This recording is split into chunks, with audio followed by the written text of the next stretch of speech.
Well, I've told you what I think. You've told me what you think. Let's ask a man who knows everything. Conservative commentator, Lord Benedict of Spence. A very good afternoon, sir. How are you? Good afternoon. I'm well, thank you. Oh, my God, slightly rough and ready looking. You two are also channeling Zelensky. What's going on with all my commentators today? Who else is looking scruffy? Well, James Price had a sort of camouflage jacket on. I mean, it's all, I don't know, are you both sort of somewhere you shouldn't be? He wasn't at the party I was at last night, so I can't speak for him. Well, OK. Just honestly, I know I get accused of being unfair to him. You look at Donald Trump, love him or loathe him, B, right? And then you listen to Starmer, and I literally find myself putting my head in my hands going, I used to be proud of this country on the international stage. Very well be right. But he stood at the back of that queue. He came in about 38th behind the Faroe Islands and Iceland discount stores to meet blimmin' Trump. And now, I don't know, there's just no presence, is there? I mean, to be honest, he's... throughout his time in office, he's simply sort of limped on by not being somebody else. You know, we all know that he only became Prime Minister because he wasn't the Conservative leader. And, you know, that wasn't ever what he was going to be, was this sort of great statesman-like figure, let alone a particularly inspiring Prime Minister. He promised us quiet competency, and he hasn't even been able to deliver that. But emphasis has really been on the quiet, I think. And, you know, when you look at him on the international stage, and it's a proper rogues gallery of interesting people, but that's the very least I could say for a lot of these people, is that they are interesting, they're characters, there's something behind them. Our leader is as grey as they can come. Even the Dutch representative is a more interesting looking figure than Sir Keir Starmer, and that's the most sort of inoffensive country you can possibly think of. Really, he's not played much of a role in all of this. It's been slightly embarrassing the way that he followed in the footsteps of Macron by going, oh yes, we're going to recognise Palestine because this seems like the right thing to do. And the Americans threw him a bone earlier today by saying, getting Steve Witkoff to tweet... Well, I want to talk to you about this for people who haven't tuned in, because Sure. They might have thrown him a bone, but on Saturday on Trevor Phillips on Sky, Bridget Phillipson, that odious woman who's running for Deputy Prime Minister, she was asked the important role that the UK... Have we got that clip, ladies and gentlemen? The role that Bridget... And this is what she said on Sky. She's utterly of the view that the UK was central to everything. This is Bridget Phillipson yesterday, please. We have played a key role behind the scenes in shaping this. It's right that we do so because it's in all of our interest, including our own national interest, that we move to a lasting peace in the region. Well, when you say behind the scenes, like what? I mean, it seems to everybody else in the world that this has been done by Trump and the Israelis and Hamas. What part did we play? These are complex matters of diplomacy that we are involved in, but we do welcome and recognise the critical role that the American government played in moving us to this point. We recognise the critical role the Americans have played. You mean the critical role? You mean everything. That was her. This was swiftly followed, dear drive time few, by Ambassador Mike Huckabee on X. And he's the US ambassador to Israel, saying, I assure you she's delusional. She can thank the at-real Donald Trump any time just to set the record straight. So that sort of had everybody for 24 hours going, they think that the UK is rubbish. Today, Steve Witkoff, special envoy, man who, with Jared Kushner, was behind a lot of this, on his government account, Benedict, releases, I would like to acknowledge the vital role of the UK in assisting and coordinating their efforts that have led us to this historic day in Israel. In particular, I want to recognise the incredible input and tireless efforts of National Security Advisor Jonathan Powell. Now, just let me play with you a second, if that doesn't sound wrong. I think two things. You haven't mentioned Starmer. You're an old mate of Jonathan Powell who's beginning to feel a hit of heat round his collar about the Chinese spy thing. He sent you a message and you've done that.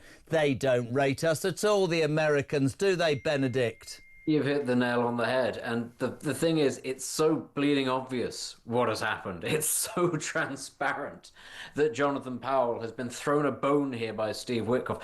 Donald Trump, in his address to the Knesset, he thanked just about everybody he could think of who played a role in any of this. Every single official, every single country. He name-dropped the Arab states. All sorts of people were given the opportunity to have their little garland on behalf of the President of the United States.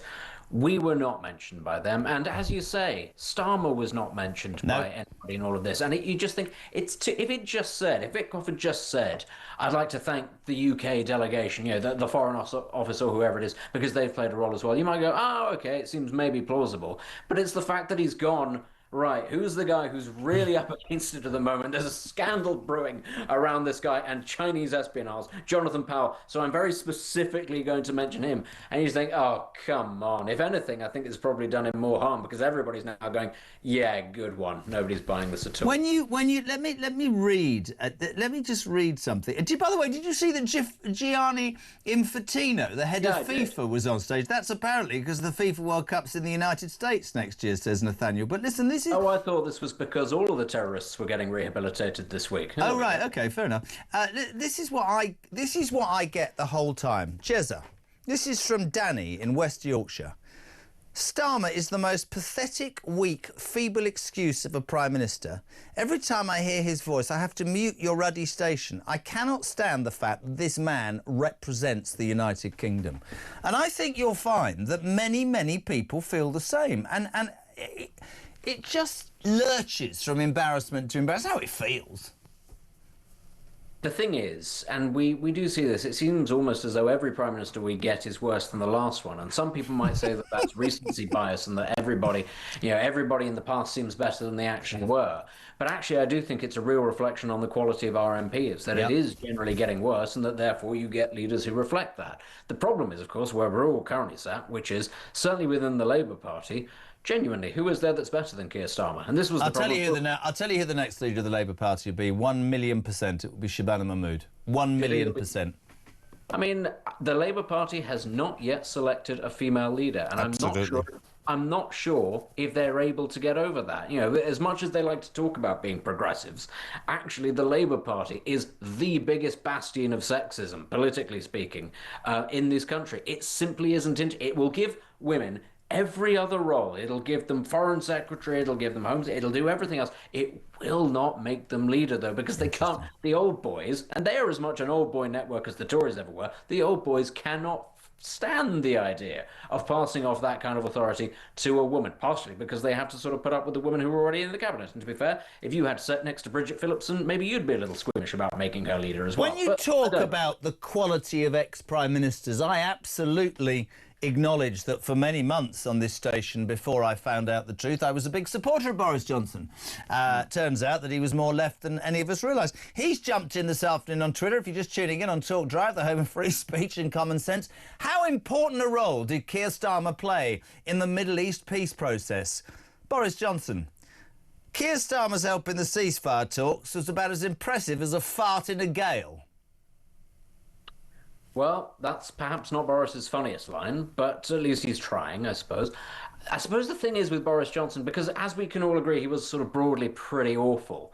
But at the very least, Boris Johnson can stand up one thing, and that is that he was perhaps the most vociferous of any European leader, possibly any leader in the West, in the defence of Ukraine. Now, did that actually translate into tangible impacts? Was the UK able to back Ukraine like the US eventually was? No, because actually we'd managed to run all of our arsenals into the ground, because we're very badly run, including by people like Boris Johnson. But I tell you what, Boris Johnson was unequivocal in his support for Ukraine in a way that Starmer has really dithered about his position on Israel and Gaza. Let's just talk about the one thing that this lot have gone mad. Mick from Blackpool, Jez, seriously, can you stop playing that bloody video of Starmer, because I've just had my dinner, my tea, and every time I hear it, I'm going to throw my tea up all over my trousers, and that's not a good look when I'm at home with my new shag pile carpet. Can I just talk about the other thing, because I mean, at home, there seems to be brewing an even bigger crisis for Keir Starmer, which is the Chinese spy trial cover-up. This is two men accused of spying for China, so much so that they were found with digital information and things that you can only get if you're a Chinese spy. CPS, big file, Tory party, ready to go. They get deselected, thrown out. Labour refusing to cooperate. Trial gets thrown out. Starmer the CPS go, this is the government's fault. They don't want to upset the Chinese. It's because it's worth a lot of money. Starmer's going, no. I mean, I know I used to run the CPS. This isn't my fault at all. This is you. You're incompetent. And I'm thinking to myself, Jesus, he really is copied it from every bleeding angle, isn't he? He is. I mean, it's possible that both are true, but I do actually tend to believe the CPS. Yes, and me.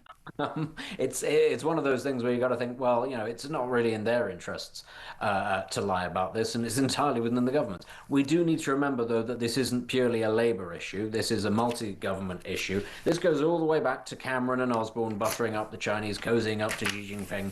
Actually, Dominic Cummings, love him or loathe him, he has been talking about this for several years now, actually, the levels to which Chinese intelligence have managed to penetrate all levels of the British state, all levels of our security services, and the way that it is just not really being addressed. And this story, of course, has the potential to really shine a light on some of the things that have been going on and that are not in the public interest. And you understand why they're not in the public interest, because it's of great material embarrassment to the government. It has the ability to undermine our relationship with our allies, who might go, wow, these people are not trustworthy at all. But actually, as Mr. Cummings has been saying for a long time, it's at almost all levels that they've managed to infiltrate. And this sort of thing, therefore, has the potential to blow this whole thing wide open. And whilst we might be talking about it potentially bringing down a government, I don't think we're there yet. And I do think that this government is particularly shameless. There's an awful lot of former Conservative ministers that I suspect would want absolutely none of this to get out, because it's probably going to implicate a lot of them as well. Very interesting. Before we let you go, slightly different, bit of a red herring. Thatcher would have been 100 years of age today. Just took part in Harry's Cole. We just Harry Cole's show. We recorded it for tonight, 10 o'clock. Harry Cole Saves the West. Interview with Sir Mark Thatcher. He hasn't done a big interview about his mother and what she would have made. Margaret Thatcher. Again, a bit like Trump, love her or hate her. Christ, did she have a pair of cojones. What would she have made of Donald Trump? What would she have made of Keir Starmer? What would she have made of Brexit? What would she have made of Nigel Farage? Because she'd have been out there getting it done. She wouldn't be some wet lemon. I mean, Dave says, I thought John Major was boring, but Starmer brings it to a whole new level, doesn't he? I think she would have barely registered Keir Starmer's existence. Yes. I think she'd have done a better job of Brexit than her successors did, frankly. Do you think she'd have supported Brexit? Oh, she would have supported Brexit, absolutely. She was a massive Eurosceptic by the end, having been very pro-European at the start. But Built the Channel Tunnel, for God's sake. She was very pro-European, and by the end, she was very Eurosceptic. I think she'd have probably dealt with the negotiations a lot better than Theresa May, but, with no points crying over spilled milk. I think she would have got on really well with Donald Trump. I think she would have had him wrapped around her little finger. Famously, of course, she was very good with Reagan and with her Soviet counterparts. But think about that, B. I was saying this to somebody earlier. The two most, however you dress this up, I would say the two most influential American presidents in the last 40 or 50 years were a retired movie actor and a realtor, billionaire from New York City. Maybe your point at the start of this conversation about the sorts of people that we have as MPs, the sorts of people that have run governments, maybe the truth is that the reform idea or anybody else's idea to actually bring people from different wafts of life who have got experience, maybe that's the answer, because those two are successful. And just to finish, whatever you think of Donald Trump, the man, this is legacy, isn't it? I think that to bring it back to domestic politics, Reform have a once-in-a-generation opportunity to do something spectacular in sourcing people who are not party apparatchiks. Yeah. But the surprising thing is the Conservatives have the opportunity to do this as well. It's not going to happen with Labour. They're in power. Those MPs are dug in like ticks. But the Tories have undergone such a hollowing out of personnel at CCHQ, such a massive wipeout of MPs, that genuinely they also have the opportunity to go, what Reform are doing, we'll match it and we'll try and outdo it. There is the possibility here for a competitive arms race on the right of British politics to actually get in really good people in two parties. All it takes is one of them to grab hold of that opportunity. Wouldn't it be great if they both held each other to higher standards and went, we're going to try and one-up you to try and improve the standard of politics on the right? Couldn't agree more. I quite like the rough look, Zelensky. We appreciate you being on. We don't know where you are, a bolt hole somewhere in the country. The legend that is Benedict Spence, 5:20. We're live across the UK. Coming next, a spokesman for the Embassy of Israel in the UK, Alex Gandler, is that right? Gandler is next on Talk Drive. Don't go anywhere.